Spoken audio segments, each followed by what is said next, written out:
कल हम लोगों ने आदर्शवाद और शिक्षा के बारे में आइडियलिज्म एंड एजुकेशन के बारे में बात कर रहे थे और उसमें हमने बात की थी कि जो आदर्शवाद है उसकी जो ज्ञान और तर्क मीमांसा है वो क्या है, आचार और भूल मीमांसा है वो क्या है।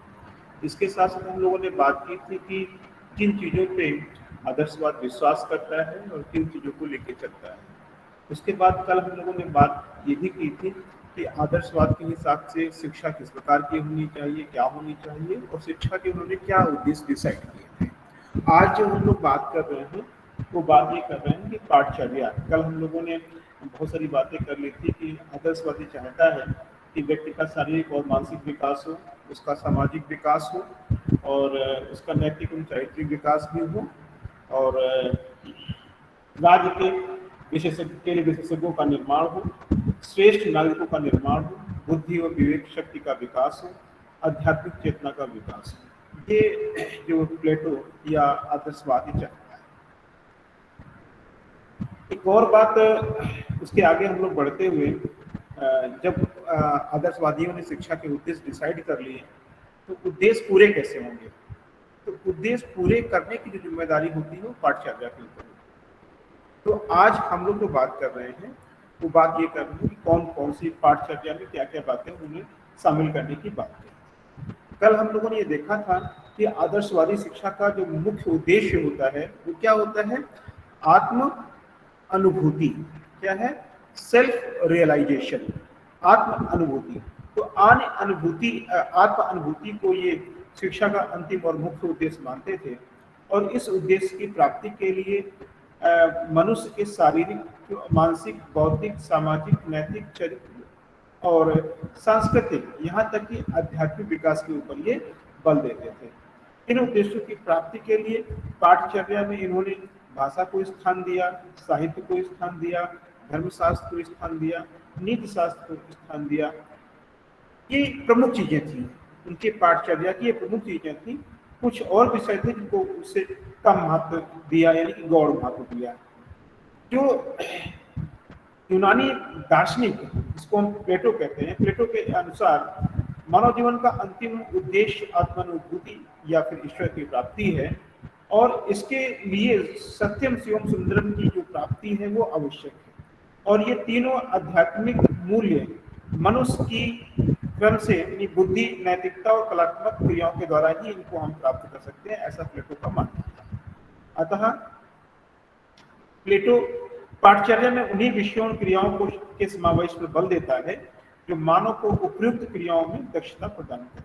उन्होंने पाठचर्या में बौद्धिक क्रियाओं के लिए भाषा, साहित्य, इतिहास, भूगोल, गणित तथा शारीरिक विज्ञान का, नैतिक क्रियाओं के लिए धर्म, नीति शास्त्र, अध्यात्म शास्त्र का और कलात्मक क्रियाओं के लिए विभिन्न कलाओं, संगीतों का उसने समावेश किया है। जर्मनी के जो आदर्शवादी दार्शनिक है हर्बार्ट हैं, उन्होंने मनुष्य की आध्यात्मिक उन्नति के लिए चरित्र का और नैतिक ये इसके विकास पर बल दिया है और इसके लिए पाठचर्या में भाषा, साहित्य, पाठचर्या में भूगोल, गणित और विज्ञान को मुख्य स्थान न देकर के उन्होंने गौण स्थान देने की बात कही। इंग्लैंड के जो आदर्शवादी हैं उनका नन महोदय, उन्होंने अंतिम यानी उद्देश्य को प्राप्त करने की दृष्टि से पाठचर्या में उन विषयों का समावेश करने पर बल दिया है जिससे मनुष्य को मानव सभ्यता और संस्कृति की झलक मिल सके, जिनके द्वारा बच्चों को कुछ विशेष क्रियाओं में अनुशासित एवं प्रशिक्षित किया जा सके। नन महोदय ने विशेष क्रियाओं को दो वर्गों में विभाजित किया है। प्रथम वर्ग में वे क्रियाएं आती हैं जो व्यक्तिगत और सामाजिक जीवन की रक्षा करती हैं, जैसे स्वास्थ्य, सामाजिक संगठन, शिष्टता, नैतिकता, धार्मिक आचरण। इसके लिए उन्होंने पाठ्यचर्या में शारीरिक विज्ञान, सामाजिक शास्त्र, नीति शास्त्र, धर्म आदि को स्थान दिया है। दूसरे वर्ग में नन महोदय ने सभ्यता और संस्कृति को निर्माण करने वाली सृजनात्मक क्रियाओं को स्थान दिया है और इन क्रियाओं के लिए उन्होंने पाठ्यचर्या में साहित्य, कला, संगीत, इतिहास, भूगोल, गणित, विज्ञान और दस्तकारी आदि को भी स्थान दिया है। यदि ये पाठ्यचर्या में उन्होंने कहा कि ये पाठ्यचर्या में ये चीजें होनी चाहिए, इसी से जो है व्यक्ति का जो कल्याण हो सकता है, उसे आत्मानुभूति हो सकती है, ईश्वर की प्राप्ति हो सकती है। इसके लिए जब पाठचर्या डिसाइड कर ली, अब पाठचर्या जब डिसाइड हो गई तो फिर शिक्षण विधियों की जरूरत थी, इसके माध्यम से इनको पढ़ाया जा सके, इनको बताया जा सके। इस प्रकार से आदर्शवादी इस तथ्य से बहुत भली भांति परिचित है कि बच्चा प्रारंभ में किसे सीखता है? अनुकरण से सीखता है। बच्चा प्रारंभ में किसे सीखता है? अनुकरण के द्वारा सीखता है। इसलिए वे बच्चे के माता पिता एवं शिक्षकों से ये अपेक्षा करते हैं कि वे बच्चों के सम्मुख उच्च आचरण प्रस्तुत करें। आप आज जो ये अव्यवस्था समाज में देख रहे हो, इस अव्यवस्था के पीछे जो प्रमुख रूप से जो मुख्य कारण है, वो मुख्य कारण हमारी जो सामाजिक व्यवस्था है, समाज के लोग हैं, और उन समाज के लोगों में हमारे पेरेंट्स हैं, वो भी शामिल है कि जो आज हम व्यवस्था देख रहे हैं उसके पीछे ये चीजें उत्तरदायी हैं। इसलिए उन्होंने कहा कि जो हमारे पेरेंट्स हैं, क्योंकि बच्चा प्रारंभ में अनुकरण से ही सीखता है, जैसा आप उसे मोटिवेट करेंगे, जैसा आप उसके सामने अपने आप को प्रेजेंट करेंगे, जैसा आप उससे कहेंगे वो वैसा ही करेगा, और धीरे धीरे वो चीजें जब आगे वो बढ़ता है तो वो चीजें उसकी आदत का निर्माण कर देती हैं, फिर वो ऐसे ही कार्य करने लगता है। इसलिए माता पिता की और जो परिवार के जो मेंबर हैं उनकी ये जिम्मेदारी है कि बच्चे के सामने जो है एक आदर्श, एक उच्च आचरण प्रस्तुत करें, जिससे कि बच्चे में अच्छी आदतों का निर्माण हो सके। शिक्षकों से भी यही अपेक्षा रखते हैं कि बच्चों के सम्मुख लेख, चित्रकला, संगीत आदि के उत्कृष्ट नमूने प्रस्तुत करें, जिनका अनुकरण कर वे इनको सीखें। टीचर से छोटे बच्चों के सामने, जैसे आप छोटे बच्चों को इसमें देखते होंगे कि जो टीचर है उन्हें कहानियों के द्वारा या उन चीज़ों के द्वारा वो प्रेजेंट करता है अपने आप को, और बच्चे फिर अनुकरण के द्वारा उन चीज़ों को सीखते हैं। इसलिए क्योंकि जो प्रारंभिक स्तर होता है बच्चों का बहुत महत्वपूर्ण होता है, इसलिए टीचर से भी इस प्रकार की उन्होंने अपेक्षाएं की हैं। शिक्षकों से ये भी अपेक्षा रखते थे कि छात्रों से में अच्छे से अच्छा कार्य कर दिखाने के लिए उनको मोटिवेट करें, उनमें प्रतिस्पर्धा उत्पन्न करें कि बच्चे कैसे जो है अच्छा काम कर सकते हैं। उस स्थिति में अनुकरण विधि शिक्षण अति लाभकारी होता है। बच्चों में मूल्यों के विकास, उनके चरित्र निर्माण के लिए बच्चों के सामने धर्म ग्रंथ, साहित्य के जो बड़े बड़े नायक हैं उनके चरित्र को प्रस्तुत करें। आदर्शवादियों का विश्वास है कि मनुष्य की जो प्रकृति है वो अच्छे बुरे में भेद करने की होती है। वे यदि इन नायकों के गुणों को, यानी जो हमारे साहित्य इतिहास में जो महानायक हैं उनके जो गुण हैं, उनके गुणों का वो अनुकरण करके अच्छे नागरिक बन सकेंगे। आदर्शवादी मानते हैं कि मनुष्य में सीखने की आंतरिक इच्छा होती है, और जो कुछ देखते हैं, सुनते हैं अथवा अनुभव करते हैं उसके बारे में स्वयं सोचते हैं। इसके लिए उन पर किसी बाह्य उद्दीपन के दबाव की आवश्यकता नहीं होती है। इसे ही वे अंतःक्रिया कहते हैं। यानी जब बच्चे जो कुछ भी देखता है, जो कुछ सुनता है अथवा अनुभव करता है, उससे पहले वो सोचता है, उसके ऊपर विचार करता है, तर्क करता है, और इसके लिए उसको किसी बाहरी उद्दीपक की आवश्यकता नहीं होती है। इसे जो है आदर्शवादी आत्मक्रिया कहते हैं, और इस बात पर बल देते हैं कि बच्चों को आत्मक्रिया द्वारा सीखने के अधिक से अधिक अवसर में प्रदान करने चाहिए। आदर्शवादी प्राचीन साहित्य का आदर करते हैं। ये मानते हैं कि हमारे प्राचीन साहित्य में हमारे पूर्वजों के द्वारा खोजा हुआ ज्ञान भरा पड़ा है, हमें उससे लाभ उठाना चाहिए। प्राचीन साहित्य के अध्ययन के लिए वे स्वाध्याय विधि के पक्षधर हैं। इसके क्योंकि हमारे पूर्वजों के द्वारा जो अथाह ज्ञान भरा पड़ा है, वो सारा ज्ञान जो है आपको स्कूल में नहीं पढ़ाया जा सकता है। इसके लिए आपको क्या करना होगा? आपको स्वाध्याय करना होगा। इसलिए आदर्शवादियों ने स्वाध्याय विधि के ऊपर फोकस किया है। परंतु इस विधि का प्रयोग शिक्षा में के उच्च स्तर पर ही हम कर सकते हैं। जो स्वाध्याय विधि है, छोटे बच्चों के लिए स्वाध्याय विधि इतनी महत्वपूर्ण नहीं होती है। पाश्चात्य आदर्शवादी विचारकों ने अनेक शिक्षण विधियों का विकास किया है। प्लेटो के गुरु सुकरात ने प्रश्नोत्तर विधि, वाद विवाद विधि, व्याख्या द्वारा उस समय के युवकों में ज्ञान का विकास करते थे। वे किसी एक स्थान पर युवकों को एकत्रित करके उनके सामने प्रश्न प्रस्तुत करते थे। युवक उन प्रश्नों पर विचार करते थे, उत्तर देते थे, तब वे उन प्रश्नों के संदर्भ में अपना मत स्पष्ट करते थे। प्लेटो ने सुकरात की इस प्रश्नोत्तर विधि के आधार पर संवाद विधि, द्वंद्वात्मक विधि का विकास किया। जो द्वंद्वात्मक विधि है, संवाद विधि है, किसकी है? प्लेटो की है। तो प्लेटो ने संवाद विधि, द्वंद्वात्मक विधि दोनों का विकास किया और प्लेटो ने अपनी अधिकतर रचनाएं भी संवाद में लिखी हैं। प्लेटो के संवाद विश्व विख्यात हैं। उनके शिष्य अरस्तु आगमन निगमन विधियों पर बल देते हैं। आगमन विधि में विशिष्ट से सामान्य की ओर, आगमन विधि में विशिष्ट से सामान्य की ओर चला जाता है और निगमन विधि से हम सामान्य से विशिष्ट की ओर चलते हैं। पहले वे उदाहरण प्रस्तुत कर उनका सामान्यीकरण करते थे, फिर इस प्रकार प्राप्त सिद्धांत का प्रयोग करते थे। आधुनिक आदर्शवादी दार्शनिकों ने हीगल ने तर्क विधि, क्रिस्टोलॉजी ने अभ्यास एवं आवृत्ति विधि, हार्बर्ट ने अनुसंधान प्रणाली और फ्रोबल ने खेल विधि का विकास किया। ये सब कैसे थे? ये सब आदर्शवादी थे, इन लोगों ने इनका विकास किया है। अनुशासन की थोड़ी सी बात करते हैं। आदर्शवादियों का स्पष्टीकरण है कि मनुष्य की इंद्रियां उसे भौतिक सुख की ओर आकर्षित करती हैं। आदर्शवादी इस बात को स्पष्ट करते हैं कि मनुष्य की जो इंद्रियां हैं वो उसे किस ओर आकर्षित करती हैं? उसे भौतिक सुख की ओर आकर्षित करती हैं, आकर्षित करती हैं। उसकी आत्मा आध्यात्मिक आनंद की ओर उसे आकर्षित करती है। जो हमारी इंद्रियां हैं वो कहती है भौतिक सुख में ही सुख है, लेकिन जो हमारी आत्मा है वो कहती है कि आध्यात्मिक सुख में ही सुख है। उनकी दृष्टि से आत्मा से शासित होना ही सच्चा अनुशासन है। यदि आप अपनी अंतरात्मा से अनुशासित होते हैं तो ये कैसा है? ये सच्चा अनुशासन है। आदर्शवाद में प्लेटो के आदर्शवादी के प्रतिपादक प्लेटो के अनुसार बच्चों को आध्यात्मिकता की ओर अग्रसर करने के लिए नैतिक आचरण आवश्यक है। अतः हमारा सर्वप्रथम कर्तव्य ये होना चाहिए कि बच्चों को अनैतिक आचरण से रोकें। इसके लिए वे कठोर नियंत्रण दंड का विधान भी स्वीकार करते हैं। पर दूसरी ओर उनका ये भी कहना है कि वास्तविक अनुशासन आंतरिक होता है, जिसमें मनुष्य अपने अंतःकरण से अपने आप को प्रेरित करता है, तब उसी के हिसाब से फिर आचरण करता है। बच्चों को ऐसा पर्यावरण दिया जाए कि वे स्वतः नैतिक आचरण की ओर अग्रसर हों।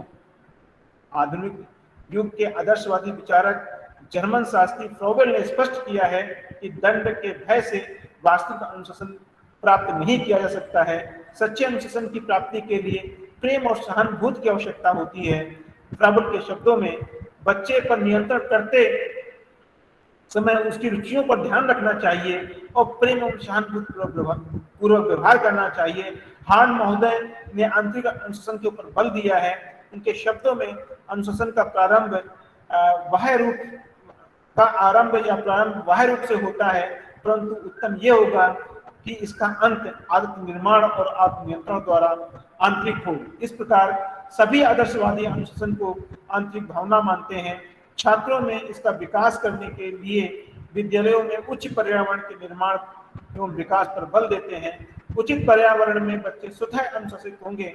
ये एक मनोवैज्ञानिक तथ्य है जिसकी आदर्शवादी बात करते हैं।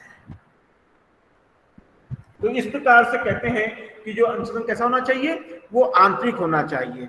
जो मेन इनका फोकस था आदर्शवादियों का, वो आंतरिक अनुशासन के ऊपर था और आंतरिक अनुशासन की स्थापना के लिए दंड का विधान भी करने की बात जो है ये जो आदर्शवादी हैं वो करते हैं। शिक्षक की जब हम बात करें कि आदर्शवादी किस प्रकार के शिक्षक की बात करते हैं, तो आदर्शवादी शिक्षा को प्रमुख स्थान देते हैं। यानी ये जो एजुकेशन जो है वो टीचर सेंटर्ड एजुकेशन की बात करते हैं।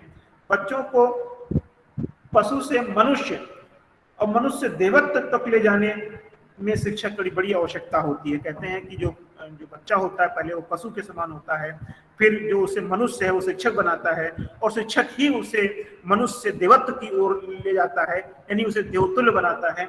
इसलिए टीचर का महत्वपूर्ण स्थान होता है। उनका स्पष्टीकरण है कि बच्चों को भौतिक विषयों का ज्ञान तो कोई भी व्यक्ति करा सकता है, यानी भौतिक विषयों का ज्ञान तो उसे कोई भी व्यक्ति करा सकता है, पर उनके चरित्र का निर्माण आध्यात्मिक विकास के लिए योग अच्छे चरित्र वाले एवं तपे हुए व्यक्तियों की आवश्यकता होती है। प्लेटो के अनुसार ज्ञान के भंडार, दार्शनिक अंतर्दृष्टि प्राप्त व्यक्ति ही शिक्षक बनने के अधिकारी हैं। जिनके पास ज्ञान का भंडार हो, दार्शनिक हो, अंतर्दृष्टि रखते हो, वही व्यक्ति शिक्षक बनने के अधिकारी हैं। फ्रोबेल कहता है कि विद्यालय रूपी जो बाग है उसमें शिक्षक रूपी माली जो है और वो विद्यार्थी रूपी पौधों के विकास में सहयोग देते हैं। ये सहयोग तभी दे सकते हैं जब उन्हें बच्चों की प्रकृति, उनके विकास की प्रक्रिया का अच्छा ज्ञान हो, अतः शिक्षक में छात्रों को समझने तथा उनका उचित ढंग से विकास कर सकने की शक्ति भी होनी चाहिए, ऐसा जो है फ्रॉबेल कहता है। शिक्षार्थी के संदर्भ में भी कुछ आदर्शवादी कहते हैं कि विद्यार्थी को कैसा होना चाहिए, क्योंकि आदर्शवादी मनुष्य को आत्माधारी मानते, कहते हैं उसके अंदर आत्मा होती है, इसलिए अनुभव का केंद्र मस्तिष्क नहीं होना चाहिए। ये क्या कहते हैं? कहते हैं कि जो प्रत्येक मनुष्य है उसके अंदर आत्मा होती है, इसलिए जो शिक्षा का केंद्र वो क्या है, वो मस्तिष्क नहीं होना चाहिए, मन नहीं होना चाहिए, यानी आत्मा होनी चाहिए। इस दृष्टि से सब बच्चे समान हैं, पूर्णता की अनुभूति करने के योग्य होते हैं। अधिकतर आदर्शवादी बच्चों को प्रारंभ से ही इस पूर्णता की अनुभूति कराने पर बल देते हैं, परंतु आधुनिक आदर्शवादी बच्चों की शारीरिक और मानसिक भिन्नता को स्वीकार करते हैं। उनका स्पष्टीकरण है कि ज्ञान को आत्मा तक पहुंचाने में शरीर के विभिन्न जो अंग हैं, कर्मेंद्रियां हैं, ज्ञानेंद्रियां हैं, मस्तिष्क है, ये सब कार्य करते हैं और इनमें विभिन्नता होती है। अतः बच्चों का विकास करते समय उनका शारीरिक और मानसिक विकास, रुचि, रुझान, आवश्यकताओं को भी ध्यान में रखना चाहिए। जो स्विच अर्थशास्त्री पेस्टोलॉजी हैं, सबसे पहले व्यक्ति थे जिन्होंने बच्चों की मनोवैज्ञानिक भिन्नता के आधार पर उनकी शिक्षा का विधान करने पर बल दिया। जर्मन उनके जो शिष्य थे जर्मन अर्थशास्त्री हर्बर्ट और फ्रॉबेल ने अपने गुरुओं के विचारों को मूर्त रूप दिया।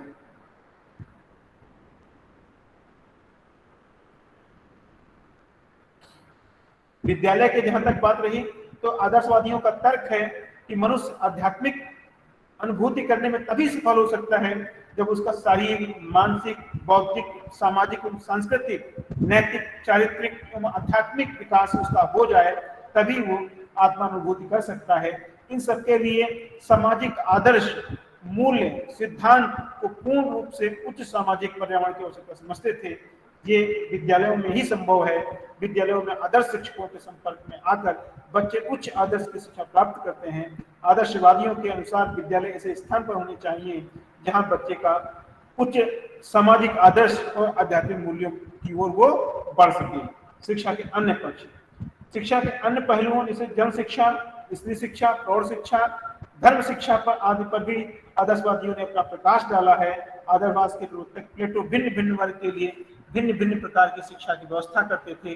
दासों के लिए, यानी जो चौथा जो वर्ग था, दास वर्ग था, दास वर्ग के लिए उन्हें किसी भी प्रकार की शिक्षा की आवश्यकता प्लेटो नहीं समझते थे, परंतु अन्य आदर्शवादियों ने जन शिक्षा, स्त्री शिक्षा, प्रौढ़ शिक्षा सभी की आवश्यकता पर बल दिया है। धर्म शिक्षा पर तो ये सभी बल देते हैं। बिना धर्म के मनुष्य का नैतिक विकास नहीं हो सकता है। आदर्शवादियों के अनुसार सामान्य शिक्षा सामान्य जीवन के लिए, विशिष्ट शिक्षा विशेष कार्यों के लिए के संपादन के लिए, दर्शन, धर्म, संस्कृति की शिक्षा मनुष्य के आध्यात्मिक विकास के लिए आवश्यक होती है। जिस प्रकार से सामान्य शिक्षा सामाजिक जीवन के लिए, विशिष्ट शिक्षा विशिष्ट कार्यों के लिए, उसी प्रकार से दर्शन, धर्म, संस्कृति की शिक्षा मनुष्य के आध्यात्मिक जीवन के लिए आवश्यक है। ये आदर्शवादियों का कहना है। अंत में कुछ बातें कहते हुए बात को आगे बढ़ाते हैं कि कुछ विश्वविद्यालयों में पाठ्यक्रमों में आदर्शवाद के संदर्भ में अद्वैत वेदांत के अध्ययन के आधार पर बल दिया गया है। हमारी दृष्टि से ये युक्ति ठीक नहीं मानी जा सकती है। ये दोनों दर्शन अध्यात्मवादी दर्शन है। कौन कौन से? अद्वैत वेदांत और आदर्शवादी। और इसका कारण इनमें कुछ समानता है, तदनुकूल इनके सच चिंतन में भी कुछ समानता है, परंतु अपनी मूल प्रकृति में ये दोनों भिन्न दर्शन हैं। इनके शैक्षिक चिंतन में भी मूलभूत विभिन्नता है। पहली बात तो ये है कि इन दोनों की पृष्ठभूमि अलग अलग है। दूसरी बात यह है कि आदर्शवाद के अनुसार मनुष्य जीवन का अंतिम उद्देश्य आत्मानुभूति है, जो सत्यम शिवम सुंदरम के द्वारा प्राप्त की जा सकती है। अद्वैत वेदांत के अनुसार मनुष्य जीवन का अंतिम उद्देश्य मुक्ति है, जो सदन चतुष्य और राजयोग के द्वारा प्राप्त किया जा सकता है। दूसरी बात यह है कि अद्वैत वेदांत में जीवन मुक्त, विदेह मुक्ति, साधन चतुष्क, कर्म योग, ज्ञान योग, राजयोग की व्याख्या की गई है। उसमें पाश्चात्य आदर्शवादी अपरिचित हैं। चौथी बात यह है कि इसमें शैक्षिक चिंतन में भी विभिन्नता है। इसमें कुछ तत्व समान हैं जिनको आप वेदांत दर्शन में समझ चुके हैं, पढ़ चुके हैं। तो इस प्रकार से हम लोग जो है, आज हम लोगों ने आदर्शवाद के विषय में थोड़ा बहुत समझने या पढ़ने का प्रयास किया है। आज यदि हम आदर्शवाद के संदर्भ में, आज हमारे लिए आदर्शवाद कितना महत्वपूर्ण है, कितना उपयोगी है, इसके यदि विषय में हम बात करें तो इसका हमें मूल्यांकन करने की आवश्यकता है। और मूल्यांकन के आधार में हम कह सकते हैं कि किसी भी वस्तु, क्रिया अथवा विचार का मूल्यांकन किन्हीं पूर्व जो निश्चित मानदंड होते हैं उनके आधार पर किया जाता है। शिक्षा मनुष्य के निर्माण की प्रक्रिया है, इसमें कोई शक नहीं है। उसके ज्ञान कौशल में वृद्धि करने की भी प्रक्रिया है। उसके विचार, आचार, व्यवहार को उचित दिशा प्रदान करने की भी प्रक्रिया शिक्षा को माना जाता है। अब ये परिवर्तन एवं विकास किस प्रकार का हो, ये समाज विशेष की जो तत्कालीन परिस्थितियां होती हैं, भविष्य की जो संभावनाएं होती हैं, जो आकांक्षाएं होती हैं, उनके ऊपर निर्भर करता है। किसी शैक्षिक चिंतन अथवा व्यवस्था का मूल्यांकन समाज विशेष की तत्कालीन परिस्थितियों और उसकी भविष्य की संभावनाओं और आकांक्षाओं के आधार पर ही किया जाता है। हमने यहाँ ऐसा प्रयास किया है और आदर्शवादी शिक्षा का मूल्यांकन भारतीय समाज की वर्तमान परिस्थितियों और भविष्य की संभावनाओं को ध्यान में रखकर हम लोग ढूंढने की कोशिश करते हैं। एक दर्शन के रूप में आदर्शवाद जीव जड़ जगत की एक विस्तृत व्याख्या प्रस्तुत करता है और हमें भौतिक पदार्थों की नश्वरता और आत्मा परमात्मा की अमरता से परिचित कराता है। हमें अज्ञान के अंधेरे से निकालकर ज्ञान के प्रकाश की ओर ले जाता है। हमें प्रेम, सहानुभूति, सहयोग से भौतिक जीवन जीने एवं सच्चे ज्ञान एवं नैतिक आचरण से आध्यात्मिकता की प्राप्ति की ओर हमें आगे ले जाता है। परंतु आध्यात्मिक जगत को सत्य और वस्तु जगत को असत्य मानने की बात सामान्य मनुष्य को ये बात अजब नहीं हो सकती है। आज हमें ऐसे जीवन दर्शन की आवश्यकता है जो हमारे प्राकृतिक, सामाजिक, आध्यात्मिक तीनों पक्षों को समान महत्व दे, तीनों के संतुलित विकास का मार्ग प्रशस्त करे। एक शिक्षा दर्शन के रूप में ये शिक्षा शास्त्रियों को शाश्वत मूल्यों से परिचित कराता है और ये मूल्यों के आधार पर शिक्षा के सार्वभौमिक सार्वकालिक उद्देश्यों को निश्चित करता है। आदर्शवादियों के अनुसार मनुष्य जीवन का अंतिम उद्देश्य आत्मानुभूति है, अतः शिक्षा को मनुष्य के इन उद्देश्यों की प्राप्ति में सहायता करनी चाहिए। इसके लिए मनुष्य के शारीरिक, मानसिक, सामाजिक, सांस्कृतिक, नैतिक, चारित्रिक और आध्यात्मिक सभी विकास के बल पर विकास पर बल देता है। जो शिक्षा इतना कार्य करती है वह मनुष्य को इस लोक परलोक दोनों के लिए तैयार करती है। आदर्शवादियों ने आध्यात्मिकता की प्राप्ति हेतु मनुष्य के लिए जो आचार संहिता बनाई है उसमें मनुष्य को स्वयं और उसके संपर्क में आने वाले व्यक्तियों को भौतिक सुख प्राप्त होता है। समाज का रूप बड़ा शिष्ट, सरल और सुखदायक बनता है। कुछ विद्वान आदर्शवादियों पर ये दोष लगाते हैं कि वे परलोक के आगे इस लोक की चिंता नहीं करते और मनुष्य की रोटी, कपड़ा और मकान की समस्या सुलझाने के लिए व्यवहारिक शिक्षा पर विधान नहीं करते हैं। परंतु ये उनका जो दोषारोपण है ये गलत है।